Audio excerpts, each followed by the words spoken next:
욥기 11장 1절에서 20절까지 말씀을 살펴보도록 하겠습니다. 지금까지 욥과 친구들 사이에 변론을 들은 소발이 처음으로 말하기 시작합니다. 소발은 자신의 무고함을 주장하는 욥에게 전통의 지혜를 빌어 욥의 많은 말을 문제 삼습니다. 말이 많은 사람이 어찌 의롭다함을 얻겠느냐라고 하며 말이 많은 사람이 의롭지 못하듯 욥 역시 말 많은 어리석은 자라고 질책합니다. 3절에서는 욥의 말을 내 자랑하는 말이라고 합니다. 이 단어는 성경에서 과장되게 헛된 말을 하거나 악의적으로 거짓말을 하는 점쟁이나 거짓 선지자를 가리킬 때 사용되었습니다.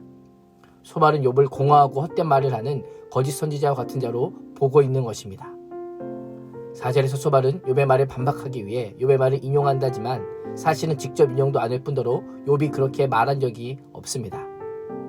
인간관계를 하다 보면 내가 한 말을 그대로 인용하지 않고 내 말에 자신의 해석을 덧붙여 말하면서 마치 내가 한 말인 것처럼 상대방이 말할 때가 있습니다. 말하는 나의 동기와 의도와 전혀 다른 뉘앙스로 상대방이 듣고 해석할 때가 있다라는 것입니다. 예를 들면 나는 A는 이렇고 B는 이렇다라고 말했는데 상대방은 내가 A는 이래서 좋고 B는 저래서 싫다라고 했다라고 한다면 기분이 어떻겠습니까? 만약 A와 B가 사람이라면 어떻겠습니까? 소발은 많은 말로 자랑하는 욥의 말을 더 이상 들어줄 수 없고 침묵하게도 할 수 없기에 욥의 말에 대한 자신의 해석을 덧붙여 욥을 정죄하고 있는 것입니다. 얼마나 답답했던지 소발은 내 돈은 정결하고 나는 주께서 보시기에 깨끗하다고 하는 욥을 주께서 깨우쳐 주시기를 바란다라고 하며 하나님의 개입을 요청하고 있습니다. 소발은 인간을 초월하는 하나님의 크심을 인과응보의 원리와 연결하여 말합니다. 하나님의 지식이 인간의 생각과 지혜보다 훨씬 크고 깊을 뿐 아니라 눈으로 보이는 부분도 있지만 보이지 않는 부분도 있어 인간이 미치지 못할 영역이 있음을 강조하고 있습니다. 7절에서 9절 말씀을 보면 소발은 하나님의 무한하신 신비와 지혜에 대한 욥의 지각의 한계를 강조하며 반박합니다. 하나님의 지혜와 신비를 다 아는 것처럼 말하는 욥의 모습이 꼴보기 싫었던 것입니다. 인간은 고작 하늘 아래와 수월 위의 세계만 겨우 그것도 조금 알 수 있을 뿐이지만 하나님은 하늘과 수월의 영역까지 주관하시는 분이다라고 강조합니다. 소발은 욥이 하나님의 영역까지 다 통달한 자처럼 말하고 있음을 비난하며 내가 어찌 알겠느냐라고 반복하여 말하고 있는 것입니다. 하나님의 뜻은 그 깊이를 알 수 없고 인간의 이해를 뛰어넘기에 욥이 알지 못하는 죄까지 모두 알고 계신 하나님께서 이런 고난을 허락하고 계신 것임을 말하고 있습니다. 소발은 하나님의 절대주권 앞에서 인간의 한계를 지적하며 욥으로 하여금 겸손한 태도로 하나님께 회개할 것을 촉구하고 있습니다. 10절에서 11절에서는 하나님의 무한하신 능력을 묘사합니다. 하나님께서 두루 다니시며 사람을 잡아서 재판을 여시면 누가 그분을 막을 수 있겠느냐. 하나님께서 두루 다니시다가 욥의 죄를 발견하고 심판하기 위해 재판을 여섰으니 아무도 막을 수가 없다는 것입니다. 하나님께서는 죄를 다 알고 계시니 미련하게 숨기지 말라고 말하고 있습니다.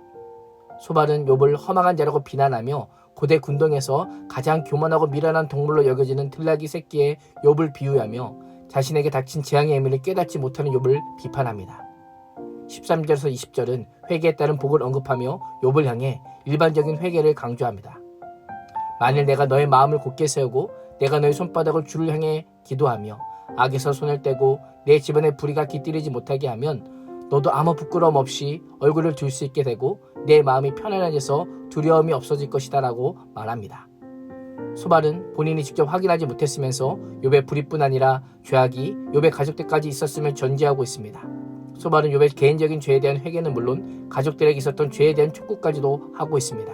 소발은 욥이 회개하면 괴로운 일에 다 잊게 되고 그것을 마치 지나간 일처럼 회상하게 될 것이고 내 생활이 대낮보다 더 환해지고 그 어둠은 아침같이 밝아질 것이다 라고 말합니다.